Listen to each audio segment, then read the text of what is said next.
I'll start by just introducing myself and what I do. My company is the Brownstein Corporation. We provide turnaround and crisis management, litigation support, M&A, expert testimony, fiduciary services. And for over 50 years, my entire career, I've been serving as an independent corporate board member, publicly held and privately owned companies, as well as large nonprofits. Next, I will ask Melissa to introduce herself. Okay, well, good morning, everyone, and a big thank you to Howard, Lori, and the team for putting this program together. So just a little bit of highlights here. I am the former chair of the NACD Philadelphia, where we have about 1,100 members that study corporate governance. I'm a former senior vice president for Macy's department stores, and my, I guess, superpower would be leading complex business models for the organization up to about $600 million. I was the first woman to run the iconic Herald Square, New York, which many of you probably frequent. And I hear right now there's a helium shortage, so I'm worried about the parade already. And I'm also a recipient of the Advocacy Award for Women, along with the NACD Directors 100. Today, I'm also a board chair for a company in Ireland, a private company. Soon to be announced is another board that I'll be joining, and I'm also heavy into the educational folks side of the business, which is Moravian University. I'm on the board of trustees. I'm also a executive and resident at Villanova University and a professor. So that's a little bit about me. Thank you, Melissa. Bob? Good morning, everyone. Basically, I have multiple careers, spent 20 some years in technology working for Bell Atlantic. I did turnarounds for 5 years. I owned a corporate training company with two partners for a dozen years, and I ran a nonprofit for 4 years. Currently, I consider myself semi-retired. My wife doesn't believe that, but I work basically with nonprofits. I do executive recruiting, advising, and coaching. I was one of the original JP-Seg members way back when, over 20 some years ago. And I really enjoyed my time there. I left there, I guess, around 2015. I've been on a dozen nonprofit boards, which is my passion. But I also, in the last year, was elected to the board of Boscov's, which is a very interesting thing when you're with a nonprofit board and you're looking at small numbers. Then you go and look at $1.2 billion in revenue. You got to remember to add zeros to everything you do. Thank you. Thank you, Bob. Next, I will ask Andrew to introduce himself. Wait a minute, I think I did that wrong. There we go. Yeah, good morning, everyone. Andrew Wheeler here. Thrilled to be part of this effort. So I've spent my entire career in the suite of recruiting, talent acquisition, executive search, headhunting, all the above. I started my career in college admissions at Bowdoin College, recruiting 18-year-olds to Maine from California and the West Coast, and weather was a common question. I graduated to staffing, so I placed desktop publishers, IT writers, and coders and programmers, and then I became and entered the executive search industry in 1999. And have worked for a large firm, Heidrick & Struggles, a medium-sized firm, Diversified Search Group. I ran my own firm, Lincoln Leadership, and now I'm with a boutique firm. And my mission is to work with mission-driven organizations to find their leaders who can transform their organizations. So I've done a lot of work in the Philadelphia area, whether it's with large institutions like Penn, the United Way, Homeless Advocacy Project, Leadership Philadelphia, Schuylkill River Development Corporation, the University City District, and many others, finding their top leadership. I'm a member of 3 boards, the Committee of 70, KIP Philadelphia, and the Economy League of Greater Philadelphia. So I represent more the nonprofit side of governance, and I live in West Philadelphia. Great to be here. Thank you. So here's what we're going to cover today. And as I mentioned, questions are welcome at any time. We're going to talk about different types of boards. We're going to talk about the fundamentals of corporate governance. We'll talk about the responsibilities of members of boards of trustees and directors have, what the organizations may be seeking, how board recruitment works, how to prepare yourself for board service, and some common mistakes to avoid. So let's get started. So, Bob, why don't you lead us off with why serve on a board? Great, thank you. And that's a great question. It comes up a lot. Like, why would I want to be involved in the board, whether it be a nonprofit board or a corporate board, whatever it may be?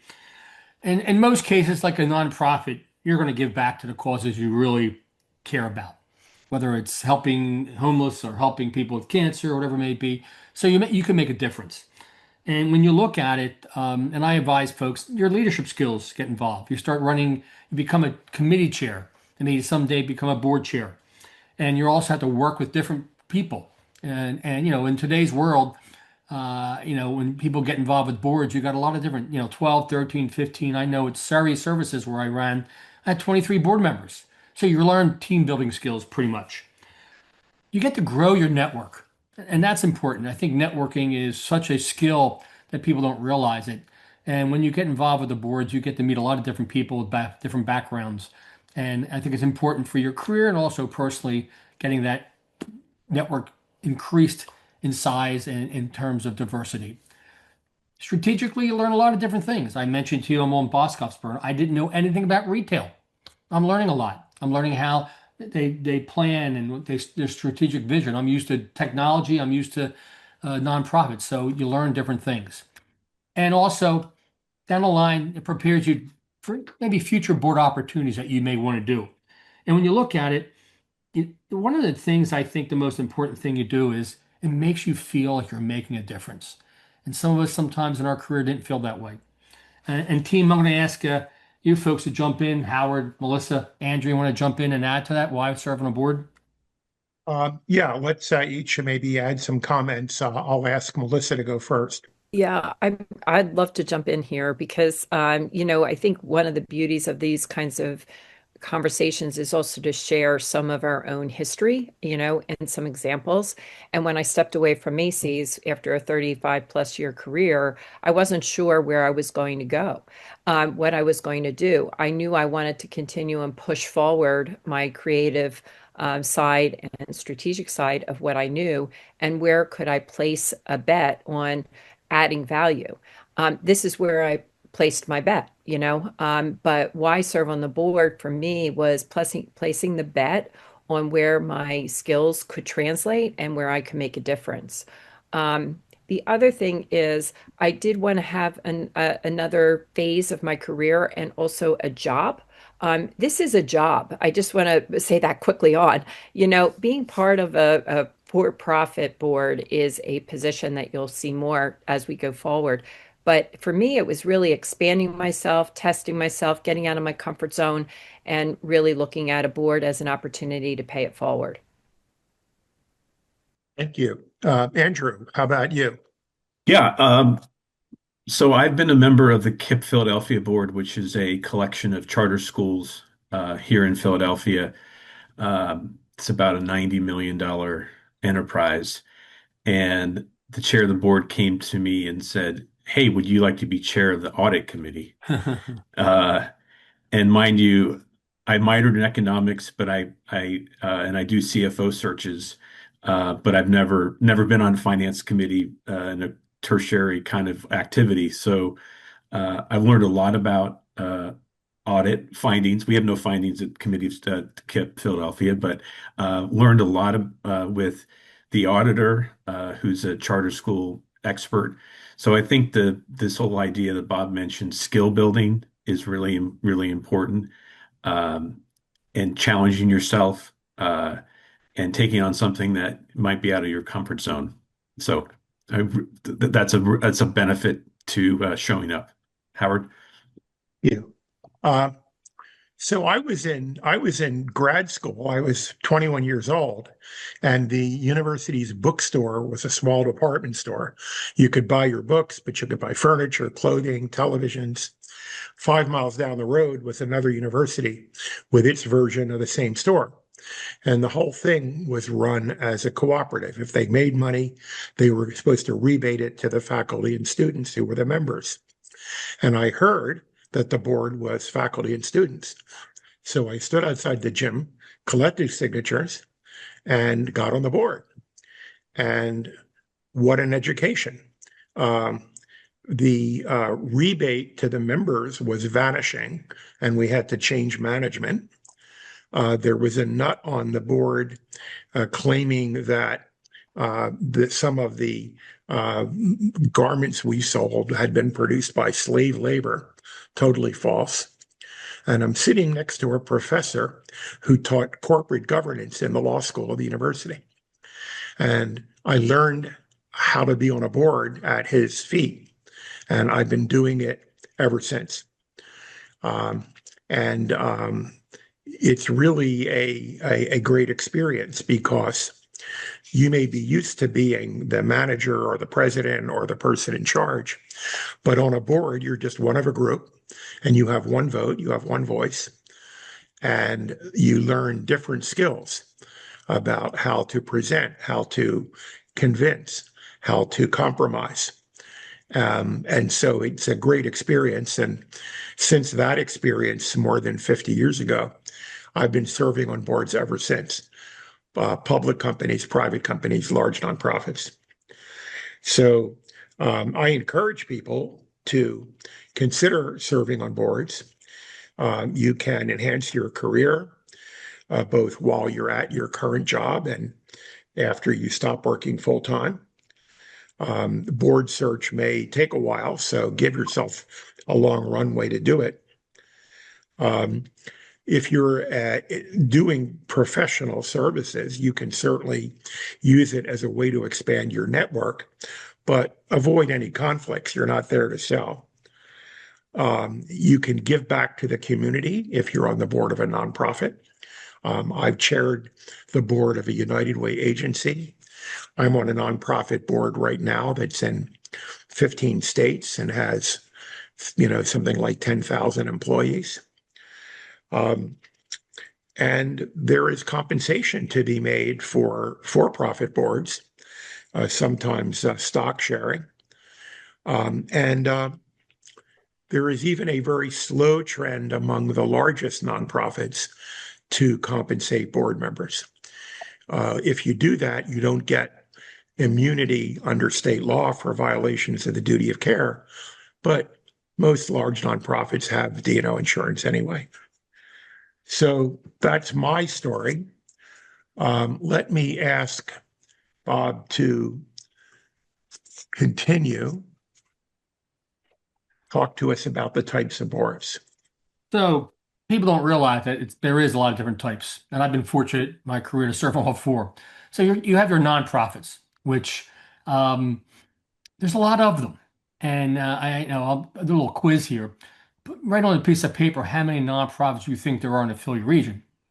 That's the city, 4 counties in South Jersey. So jot that number down, and I'll get back to the number.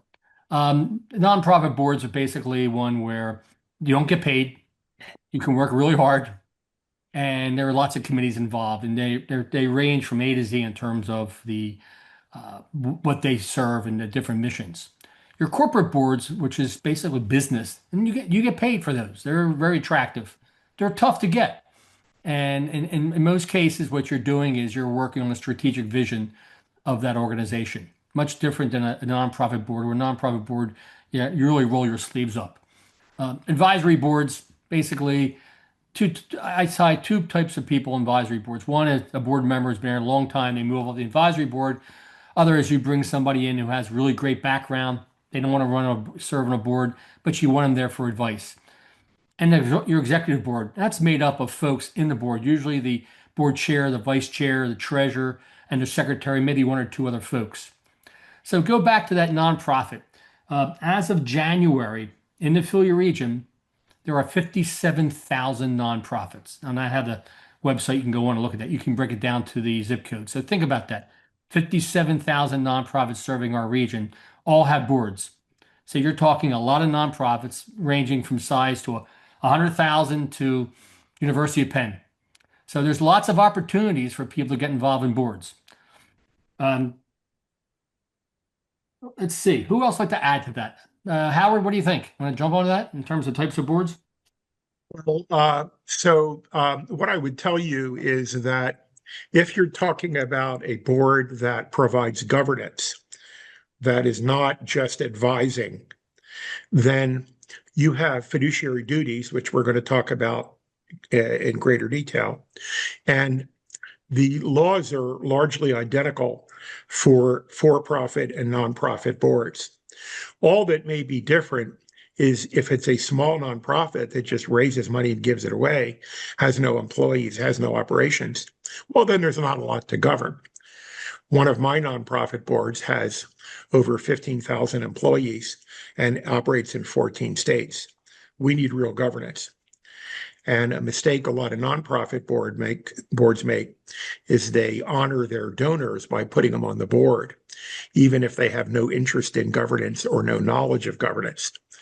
And we always advise find a different way to honor your donors. Call them trustees, put up statues of them, but get the board governance you need.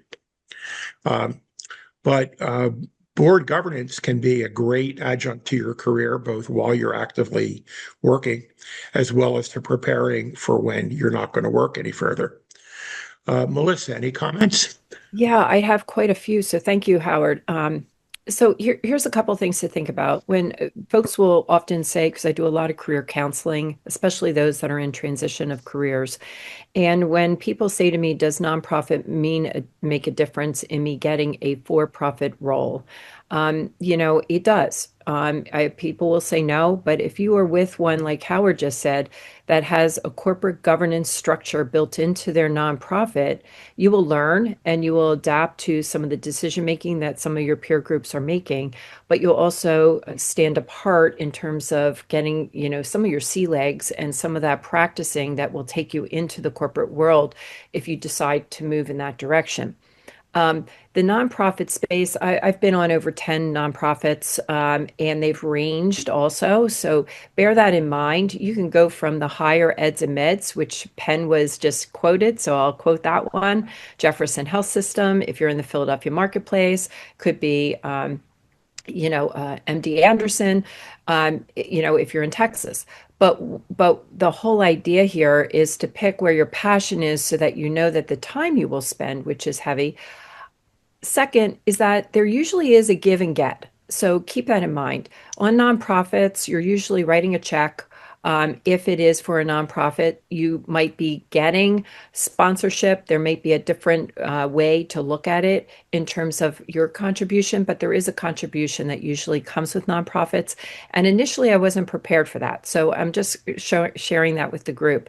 There are also two other types of boards that aren't listed here, but I want to mention. One is called the ESOP, and the ESOP is a company, an employee-owned company. So there is ESOP board of directors, and then there's also the early stage group, which usually is a feeder from the advisory board. So advisory boards happen in companies, but also in the early stage community, which is new founders starting their business. They look for advisors and then they mature into a board of directors. And oftentimes that's attractive to folks that have transitioned out and are retiring. They may decide that they want to go into that space. I happen to be in that space as well. And I will tell you, it's very fulfilling because you're mentoring founders as they move forward. So I just wanted to add those couple of points. Howard. Thank you. Andrew, any comments? No, there's just a question in the chat. Cynthia asked, should one call a nonprofit an agency? And I can answer that. There are lots of nomenclature to categorize nonprofits. They can be agencies. Many social service organizations are known as an agency, whether it's foster care, mental health, and the like. There are what's called institutions, and those are typically large organizations like education, colleges, and so forth are known as institutions. Systems are referred to as healthcare entities, like Penn Medicine is a healthcare system. And then and then there's foundations that are nonprofits, and then there are just organizations. So the nomenclature is pretty broad. So I just wanted to add that. Thank you. All right, let's move on. So let's talk about what corporate governance is. Melissa, please start us off. Yeah, of course. Of course. So thanks, Howard. So corporate governance, as you see here, is corporations are legal entities separate from their shareholders. They are a body of responsibility. They're often known as fictitious persons because they are really under state law governing for the company as well as the shareholders. So just so you know that, we have a fiduciary responsibility for shareholders and the organization. If you're in an ESOP, it even is even more so because your shareholders are your employees. And we have a distinct responsibility to the fiduciary of a shareholder. So I'll leave you with this as an example. I was part of a public company and we decided to sell the company. Our fiduciary responsibility was to give the best return to the shareholders of of the company. And again, that communication, networking, negotiation of terms was really quite volatile because we knew that we had the shareholders we had to represent. So, given that, just to give you an example of that, boards act collectively. We actually do not govern as a single individual. We do it as a group and as or a committee. And then we take it to the group, but we oversee not just leadership and strategy and risk, but we also take care of the hiring of the CEO and some of the other factors that are happening, interviewing of potentials. We do a lot of work that has to do with making sure that the C-suite is also governing and managing the best of their abilities. And individual directors have authority only when acting as a group, and that I said earlier, and that's really important. So when we look for board members, oftentimes you will hear the word skills assessment. We may do a skills assessment to ensure that we understand who is around the table, what our priorities are, what our skills are, and what industries we have been part of. And then where those gaps are might be where we fulfill our next wave of directors. That can take the shape of folks that are terming out as well as those that are coming in. But it really is a question of, who do we need to fill the table? But I also want to make sure that everyone understands that we also look for collaboration. We don't look just for the skill, we look for harmony around that table. We look for skills that complement the skills around the table. And as we move forward and we start talking about other parts of getting prepared. You want to trust the people around the table because, as Andrew said, be part of the audit committee. I have to make sure that if I'm not on the audit committee and I'm on the human resource side of a committee, that I could trust Andrew and the C-suite to make the right decisions when they bring it back to the larger audience of the corporate governance to then be able to say, I certainly support the decisions made. Because Andrew wouldn't be making it individually, he'd be sharing it with us, and we would, as a group, be making that decision on the behalf of shareholders as well as the organization. So I hope that kind of gives you a little bit of the lay of the land, and also how we act, when we're around that board, that corporate board. Thank you. Howard, I'll pitch that back to you. Yes, Bob, any comments? Yeah, from my experience, nonprofits, and I'll use that because I spend most of my time there, don't do this as well as they could. In fact, some groups don't even have a governance committee. It is very, very important, especially when it gets down to things like evaluating the CEO/executive director. And I think, I have this dream someday that to serve on a nonprofit board, you have to go through a 1-day workshop to educate you on the responsibilities because what Melissa said is so important, but I don't think everybody realizes that. They think, oh, I want to get involved with a nonprofit. It's a nice thing. it's a as she said, it's a job, and you really see it in the corporate world. And so I think it's a really important piece. I'm glad we're covering it. And Andrew? Robert, Yeah. Bob, you bring up a really good point that I just want to highlight for everyone. I was part of two national organization boards, and for local chapters and affinity groups, if you want to call it. I'll single out one of them. It's Susan G. Komen. I'm heavy in the breast cancer space, and my husband is a leading researcher in breast cancer, so we have great ties to helping those that are afflicted. That said, they decided to go national and they changed the structure. Um, what I want to, the reason I point that out is that once that happened, the dynamics very much changed. But also, we could have been liable for legal action if we didn't choose to adopt what was happening nationally.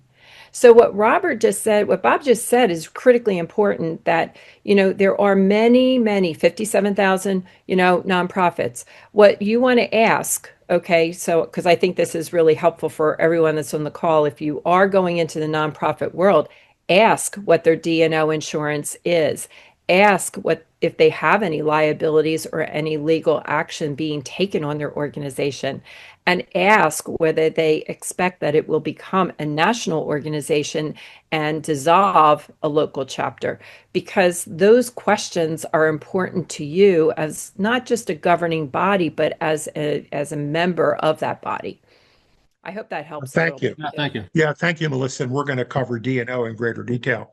Um, Andrew, any Uh, comments you'd like to No, add? I have a question in the chat I'll bring up. Is someone, Nella Bloom, asked, is governance of a professional association, a 501c6, for example, different from the governance of a typical nonprofit, which is a 501c3?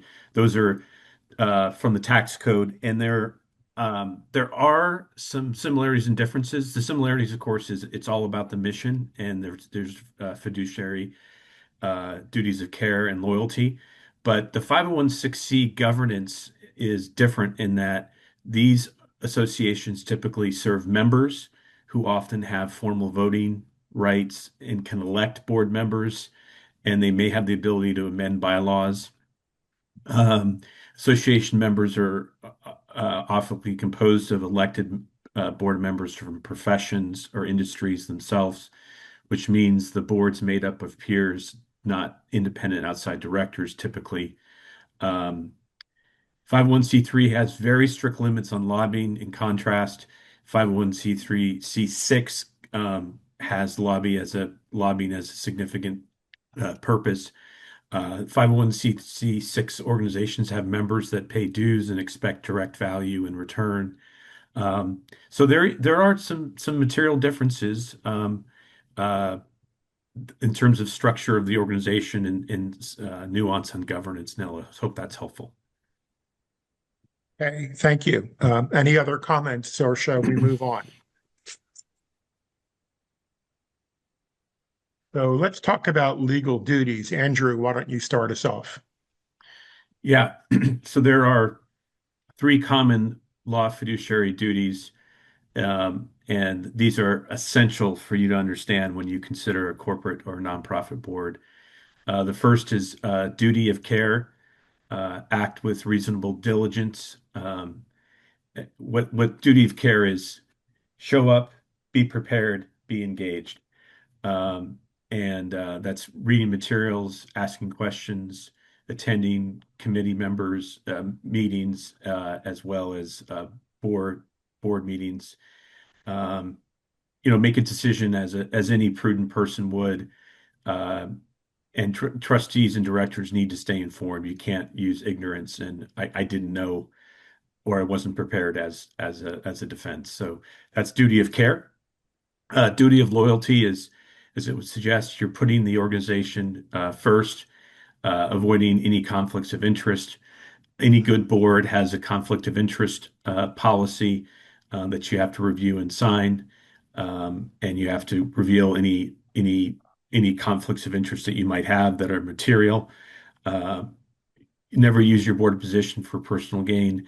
there are clearly great opportunities to network and to further your reach, but don't be having your business card in front and selling selling all the time. That's just not the right thing to do. Um, and just keep the organization's best interest front and center. Duty of obedience, finally, is it's all about the mission. Um, you are, as I like to say, the guardian of the mission that is so critical to furthering whether it's the mission of a corporation, their products and services, or a nonprofit. And you have to comply with laws and bylaws and IRS requirements and don't allow mission drift. So you want to be a guardian of that mission and ethos of your organization and make sure that decisions are made with the best interests of the mission. Thank you. Uh, Robert, any comments you'd like to add? I think the most important thing is really the financial piece, overseeing what's going on in the organization. Um, and because you're responsible and people sometimes forget that. And I've seen situations where there's been embezzlements with nonprofits and so forth. So really understanding and taking time to understand what's going on financially, I think is really, really important. And not everybody's got that background, but it takes time to learn it. Make sure you do. And that piece of loyalty is really important too. You can't go on a board, whether it's a corporate, nonprofit, or whatever, just because you want to get business. It's about helping the mission, whether it's the mission of a nonprofit or a mission of a for-profit. Thank you. Melissa, anything you'd like to add? I would just highlight the words be prepared. I think that when you have this, it is a job, it is a responsibility, and oftentimes we can scoot in because, it's 5 o'clock and we have to get to an evening board meeting. And oh my God, I forget what I reviewed over the weekend.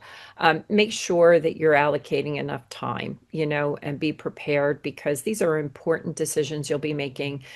People count on us when we show up, to make those decisions. And I think it's critically important for those that are around that table to think that we're giving the same amount of time that they may have given to this as well. Bylaws, I also want to mention. Bylaws are something that you'll when you go for an interview and or you have a question, you should look at the bylaws and see how an organization is lined up. What their mission, purpose, and all of their criteria are built into those bylaws. So you can learn a lot about a nonprofit by just really going through that process. Thank you. Howard. I'll just add a couple comments. So under most state corporation laws for nonprofits, there may be immunity for board members for violations of the duty of care, provided they are not compensated. Now, most nonprofit boards do not compensate, but there is a very slow trend among the largest nonprofits. An example is Blue Cross here in Philadelphia, to compensate board members. And they have D&O insurance, so that immunity may not be that important, but that's very important. The duty of loyalty is very important because it's very important, as the slide says, to disclose anything that might give reason for doubt about one's loyalty, any relationships, any connection you might have to anything that may be going on or with the company or its competitors or its bank or who knows what. Were there any other comments? Yeah, I just wanted to add one on. I think this is really fascinating. One of my clients uh, at the board level made a very material decision at the very end of a 4-hour board meeting. People were looking at their watches and wanted to get out of the room, and they made a decision um, that in the end was not as consistent with the mission of the organization, and people were pressed to make a decision. And so the board instituted uh, a gave the moniker be a contrarian. So one person at every board meeting is a contrarian, has the mantle of being a contrarian of any decision as it relates to the mission.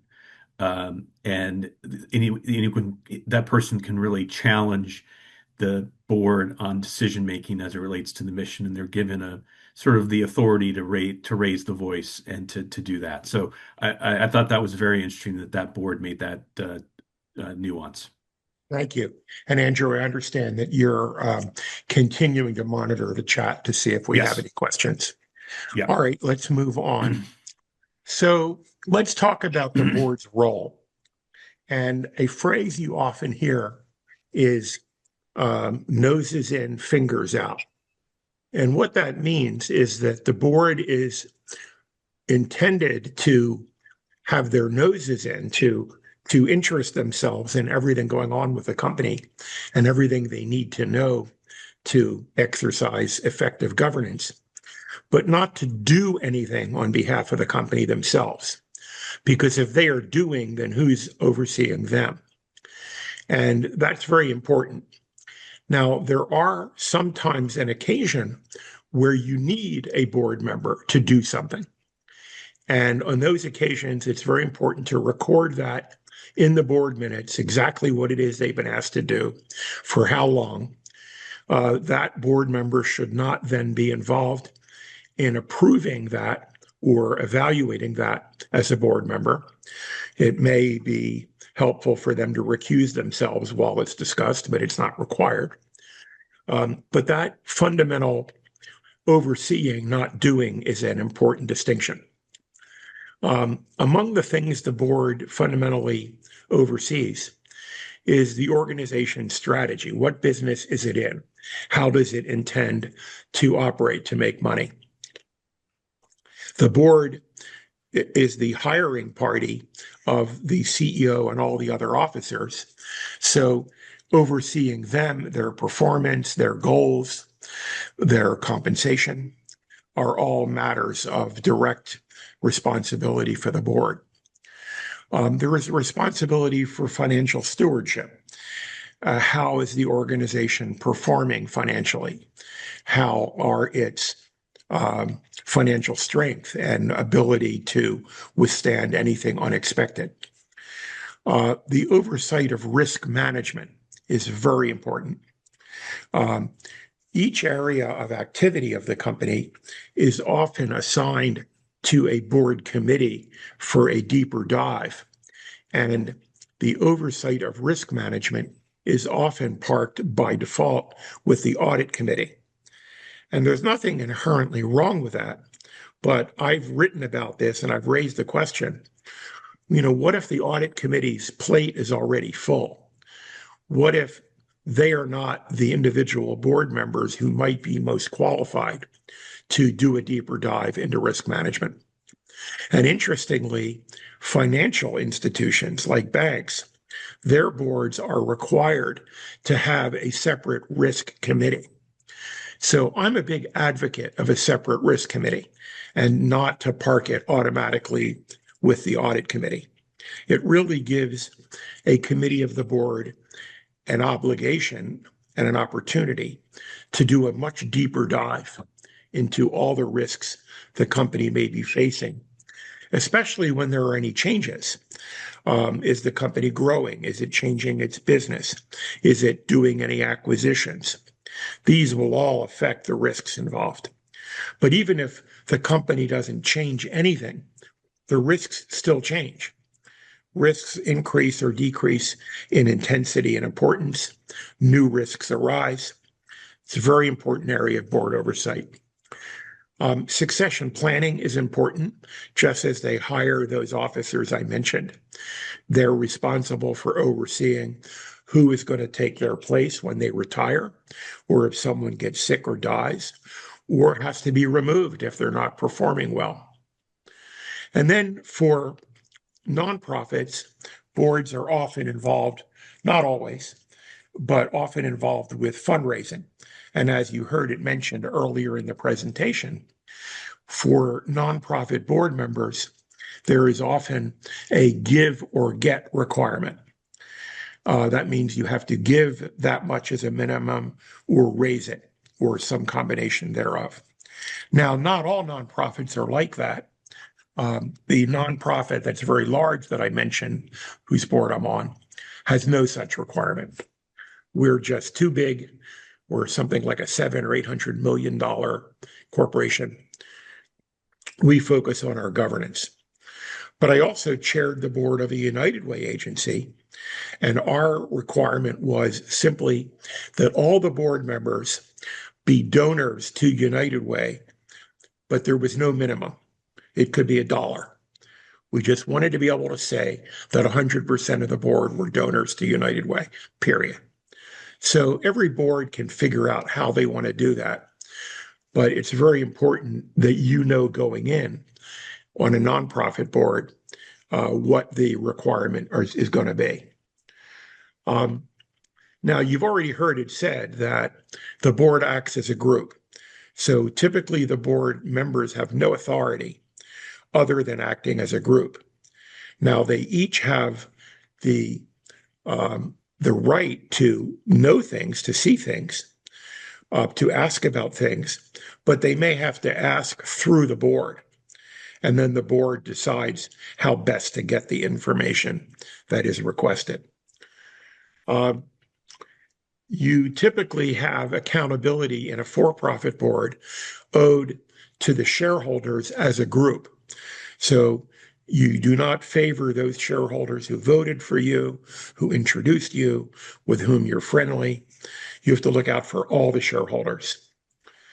In the case of a company that may be getting into financial trouble, what we call in the law the zone of insolvency, the shareholders may be out of the money. And by law, the obligation is then owed to the creditors.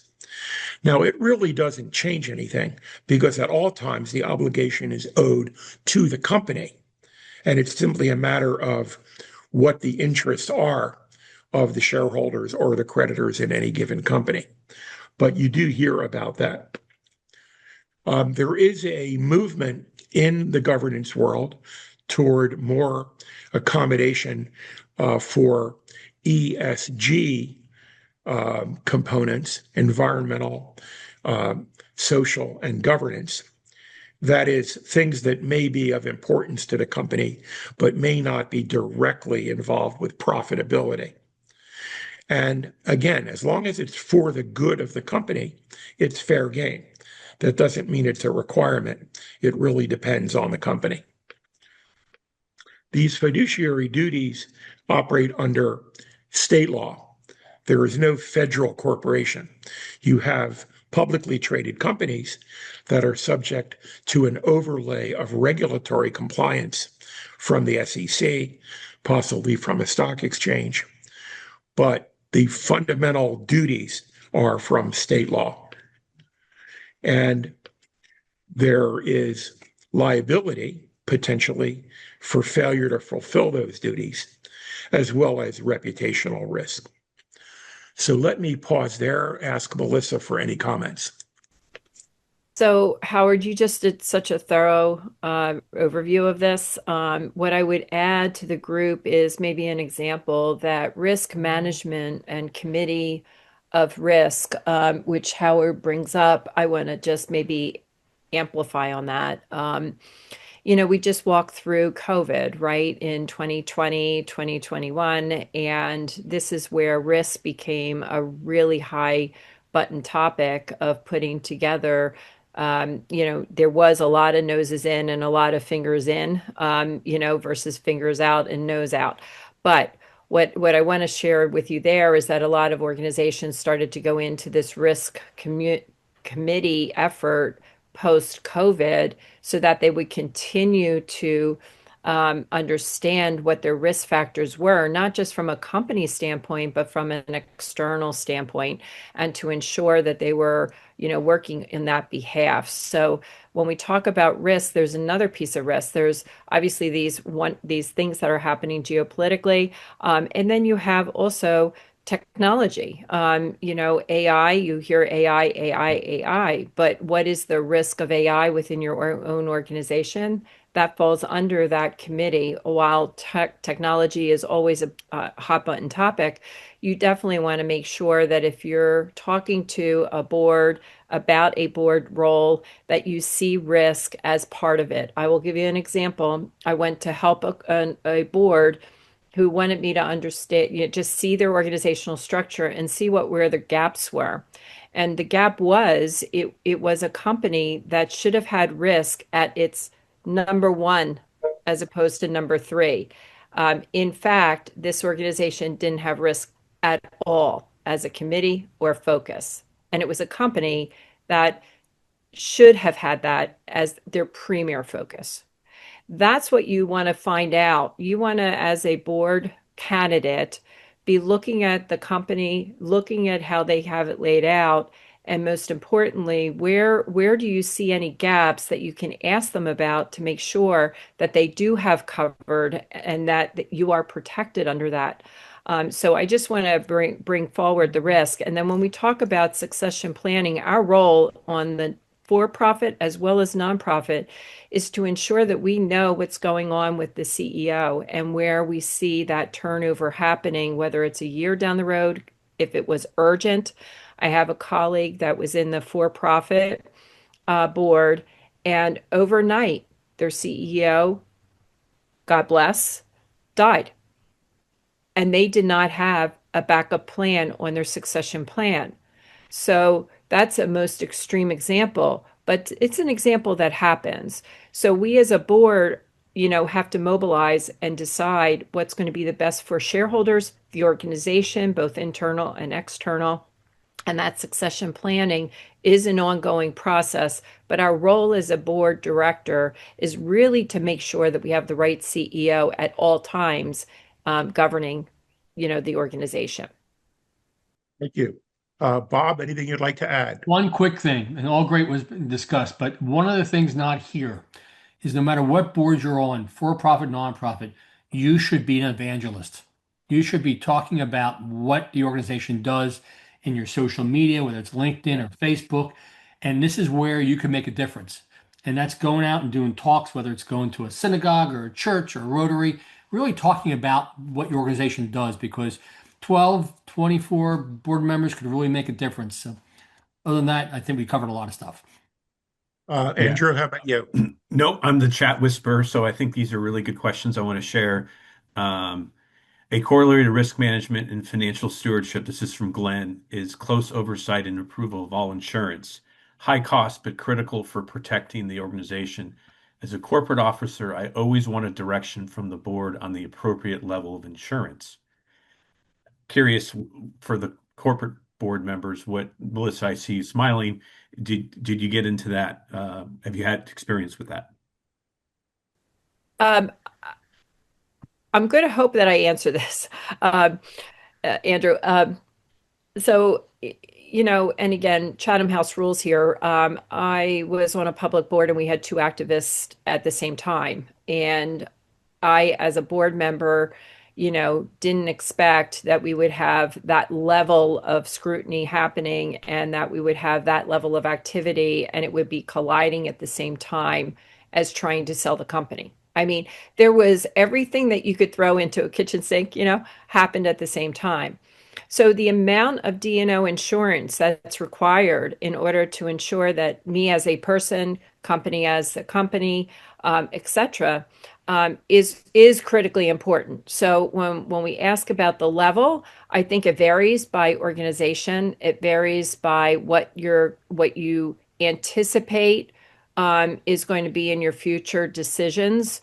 And also, if you're going to merge or be acquired or you're going to dissolve, understand that so that you know that the level is taken care of. What I also would add is that, generally speaking, people will think, some cases they'll say, well, we have inside counsel. That's not always the only thing you should look at. You should look at outside counsel as well, to make sure that all of your legal requirements are answered and that you have a dual role there and that insurance will come up and those questions then can be answered. Okay, great. Thank you. Here's the next question. I know, Howard, we got to keep moving. This is an excellent one. Is there a standard construct for how decisions are made and taken? This is from Tim. For example, I represent the U.S. at NATO on several boards where all decisions are taken by consensus. I presume consensus is not necessarily the general practice. Is there a standard practice on how boards make decisions? Well, Excellent question. the bylaws will specify is a majority vote on the board or a committee effective, or is something else required. That doesn't mean that doing things with a one-person majority is always the best way.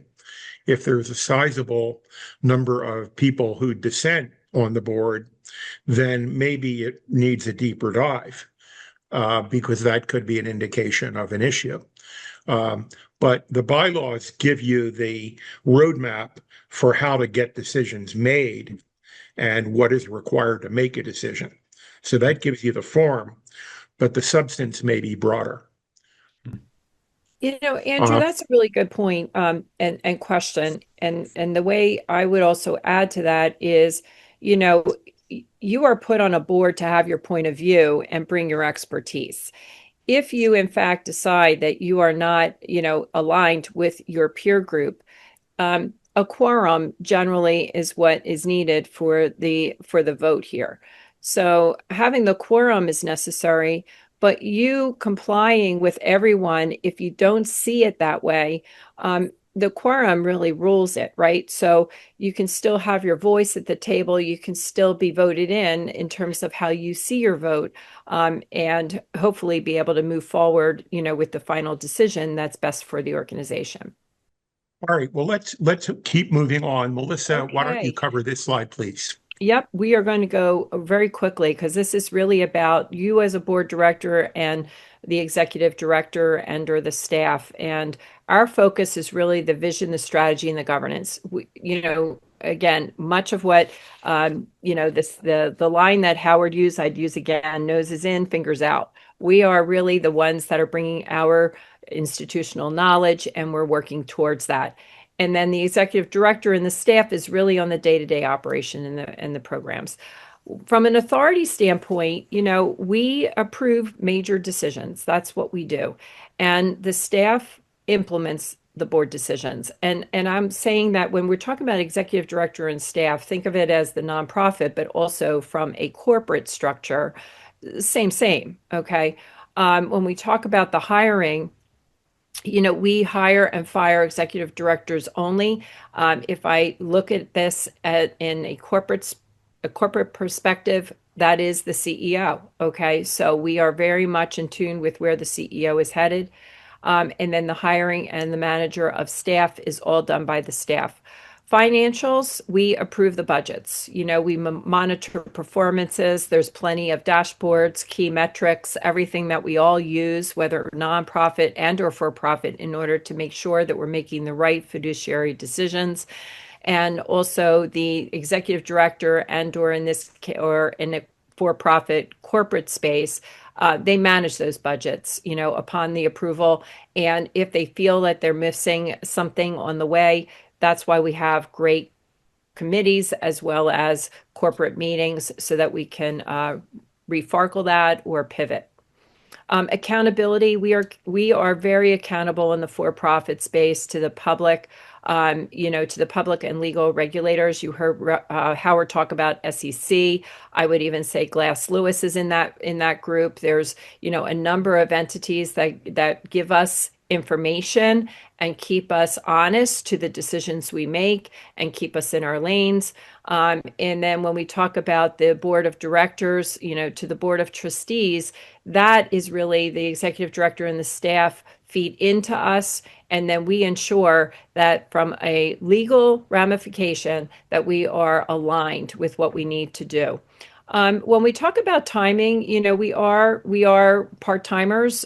We are not full-time in this. And obviously our executive directors and staff are full-time. So when we talk about for-profit and or for nonprofit, a lot of these are very similar across the board, and I just hope that we shared with you in that regard. Okay. we're going to have to keep moving to stay on time.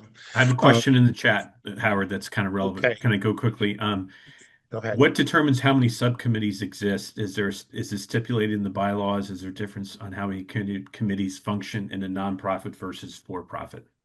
Okay, so I don't think they mean subcommittees. I think they mean committees. Committees, yeah. And typically, bylaws will specify what committees there will be from the beginning.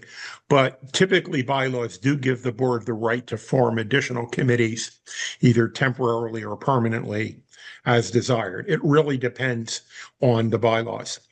And the committee, again, is a tool for doing a deeper dive. So if there's a large acquisition going on, if there's any big development, and we need a committee to focus on that, and it doesn't fit squarely within the purview of an existing committee, then you form a special committee to do that. So let's keep moving on. Bob, why don't you lead off this slide? Sure.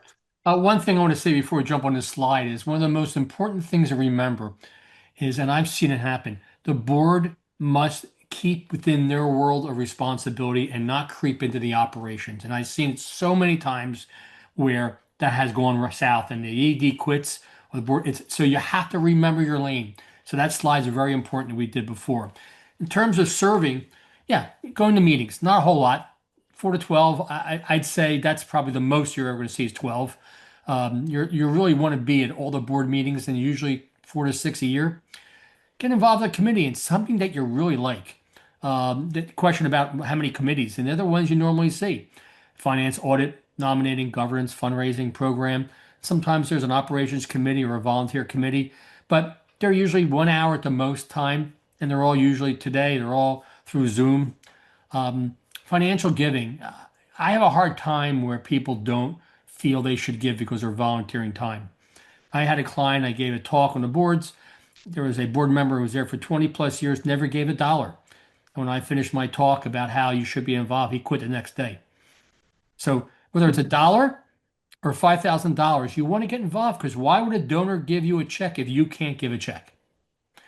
Fundraising support, you don't have to worry about how much I give. It's about opening doors and bringing people to events and being involved because that's the heart of the organization. When you're working for a for-profit board, you're not doing fundraising, but you know what? You're talking about the organization. I didn't know anything about Boscov's until I got on the board. Now I see how they operate and I'm like a big fan of what they do. And I tell people that. You got to look at all your documents. I'm a big fan of the 990, which really tells a story.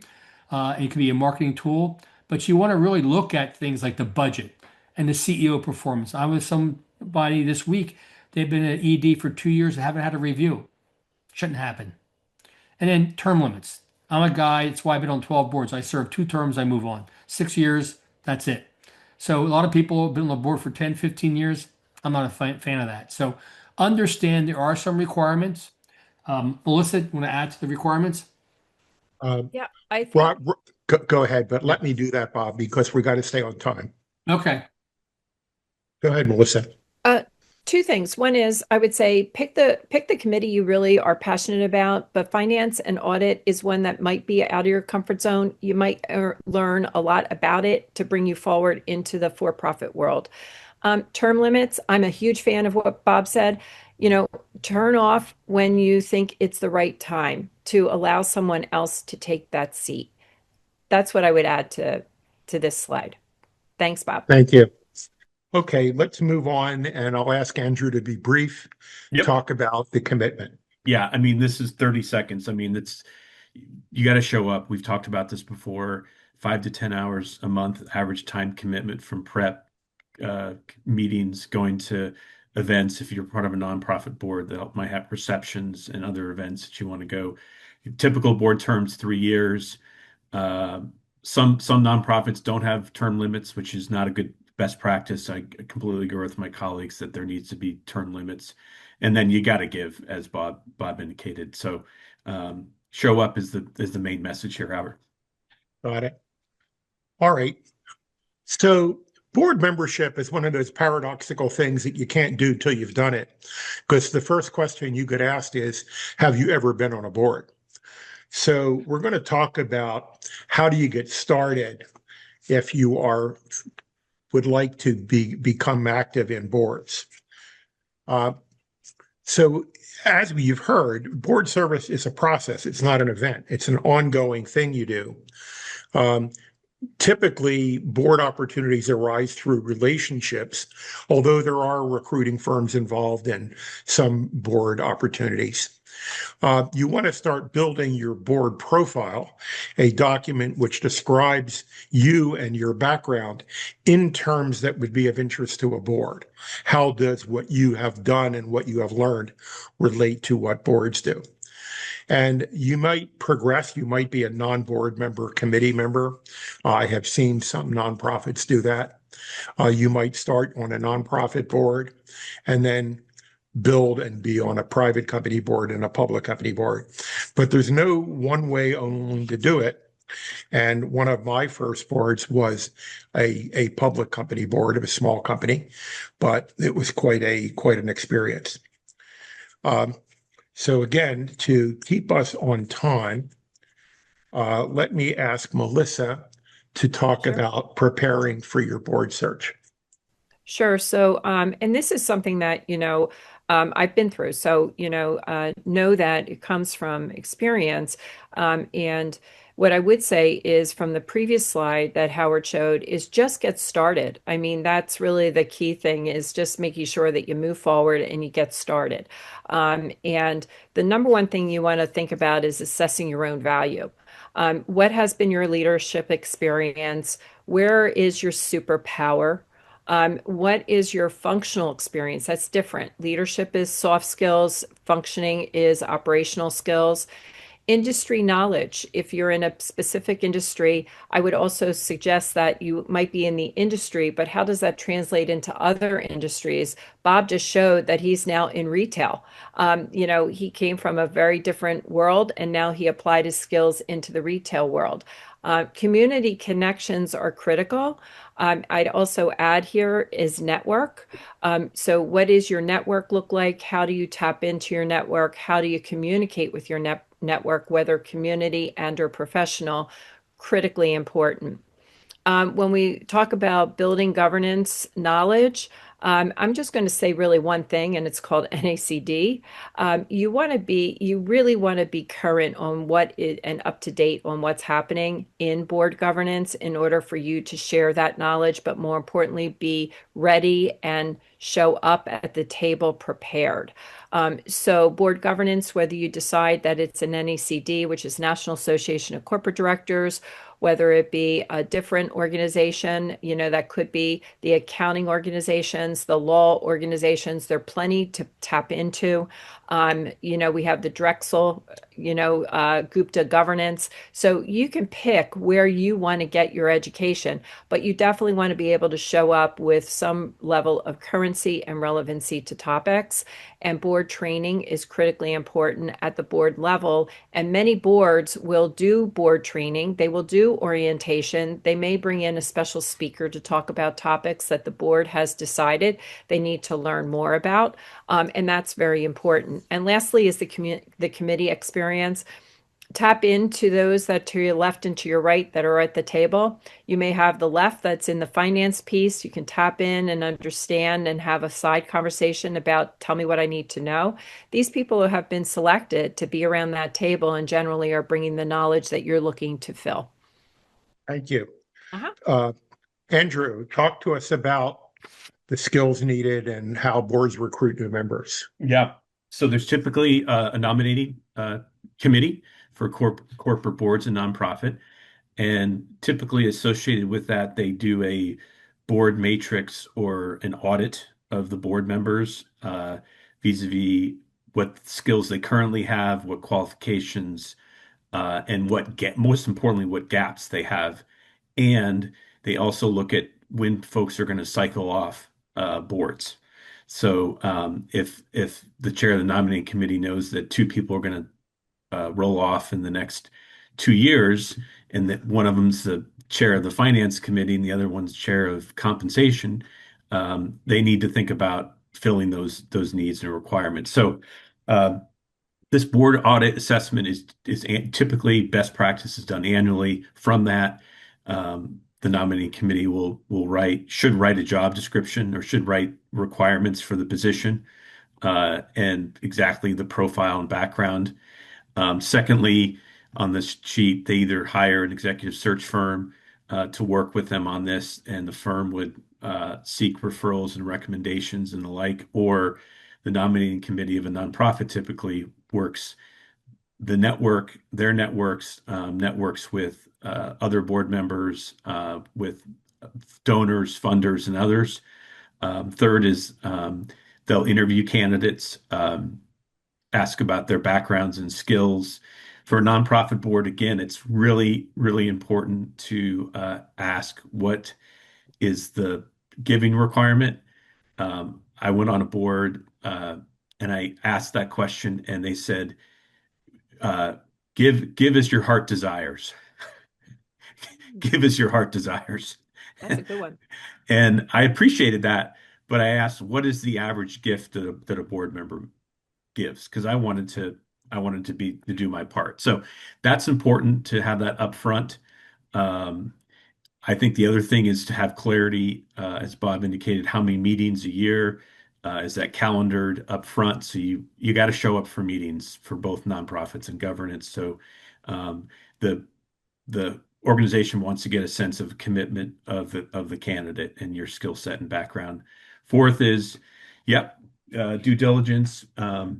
Certainly, literature review, social media, Facebook, other checks out there in addition to full credit background checks. If you're working with children of any sort, criminal checks as well. And I mean the whole gamut it's very, very thorough. And then as finally, as Melissa said, you select them, and then a good nominating committee will put together a thoughtful onboarding approach orientation.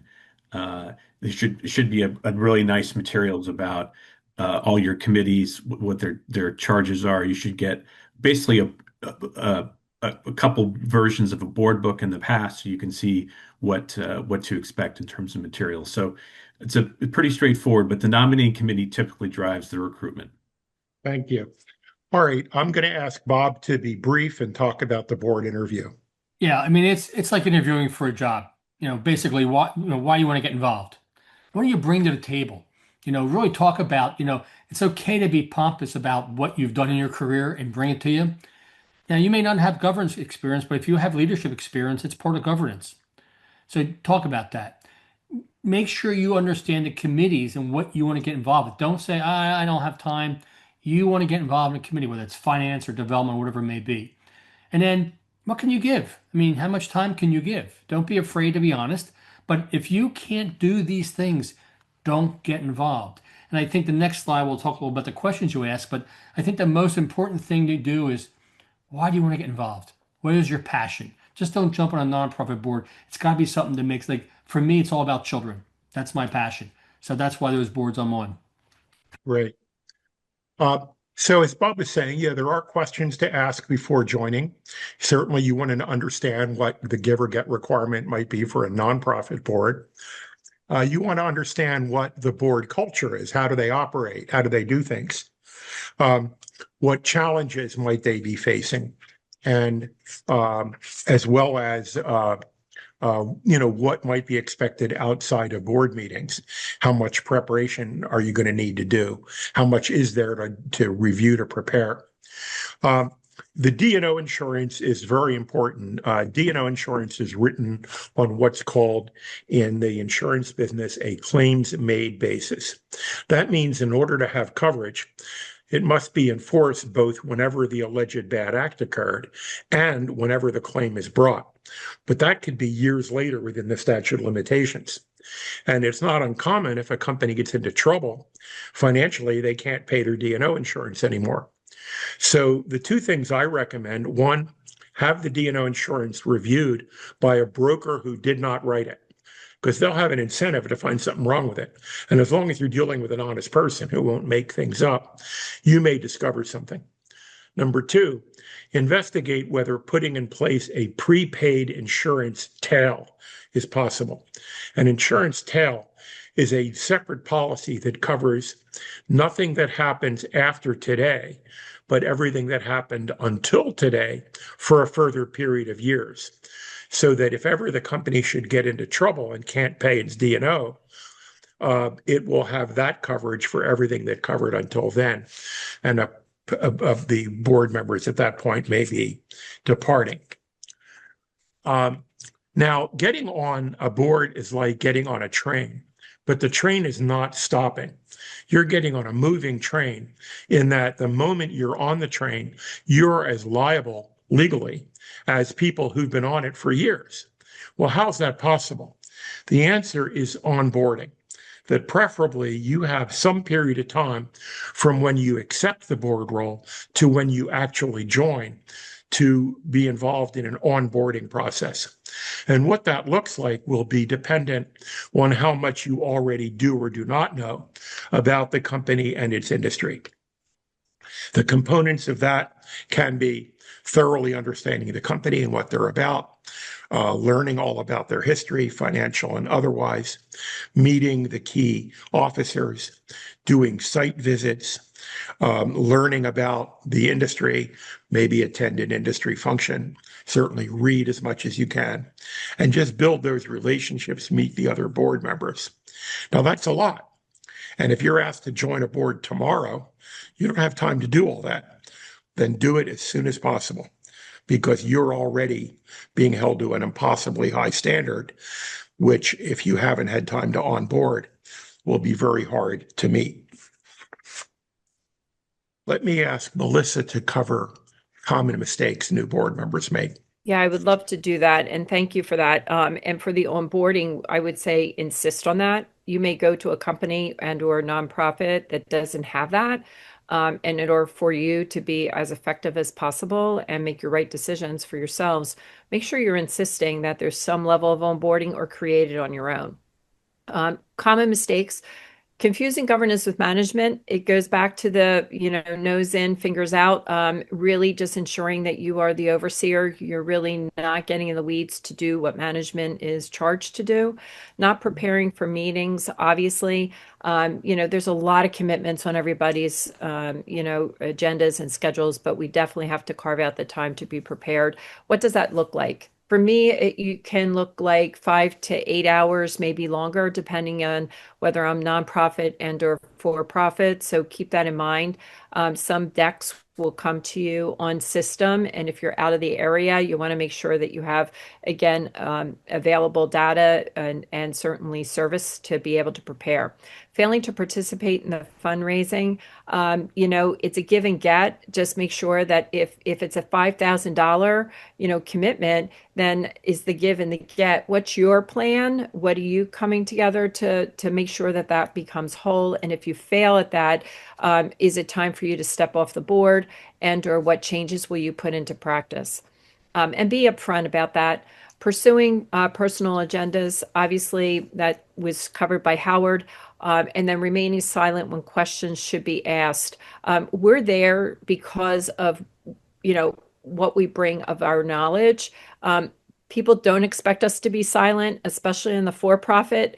They expect us to show up and have questions. Whether you have them pre-prepared and or highlighted within the deck of the information or on your devices, it's really important that you understand what questions you would ask, and throughout the period of time that you're all together, whether that's 20 minutes or an hour or 4 hours, as Andrew said earlier. Thank you. Yeah, I'm going to ask Bob to be brief because we've only got about 10 minutes left. so we covered most of these before, but one thing I want to bring up is the connect with the organizations. Probably get on a committee first, because on a committee, you'll learn about the organization, you'll understand the culture of the organization, and decide if you want to get involved in the board, and they check you out. The rest we covered about being passionate, looking at your skills, how much time you have, and be honest when you're talking to people. Thank you. So we mentioned some resources that are available. Melissa mentioned NACD. Like Melissa, I'm a past president and chair of the Philadelphia chapter. I'm on the national faculty and in the videos for certification. but it's the largest group and it's the town hall for corporate governance. To be a member, you have to be on a board, but a nonprofit is sufficient. And I believe you're allowed to attend up to 2 meetings of your chapter without joining just to check it out. The Private Directors Association is an organization that's grown tremendously. They actually have their national conference starting later today in Washington. I'm headed there. Board Source and Volunteer Match and Idealist are others that can help with your board search and your board activities. But it's important to educate yourself and learn about board service so that you can be as effective a board member as possible. So I will just say that, board service can be a great adjunct to your career, both when you're actively working full time as well as to prepare for when you're not going to work full time. But it's important to know what's involved and to prepare yourself. I'm going to encourage everyone to follow up on this if you think it makes sense for you. Let me ask each of our panel members for any final remarks, and then we'll turn things back to Lori. So, Melissa, why don't you go first? Yeah, thank you, Howard. First off, thank you everyone for attending today, and hope this has been helpful. I would just say get started. Start somewhere, and every time you take a step forward, it's going to lead you to what is next. So I would just say get started, and especially if you haven't been in the space of nonprofit at all, find your passion and find someone that will help network you to get to the end game quicker. Thank you. Bob, how about you? One thing, a lot of things we talked about today sounded scary, and hopefully they're not. Okay, we're just trying to make sure you understand roles and responsibilities. If you've been on one, great. If you haven't, do it. It's a wonderful thing. You'll feel good, whether it's a for-profit or nonprofit.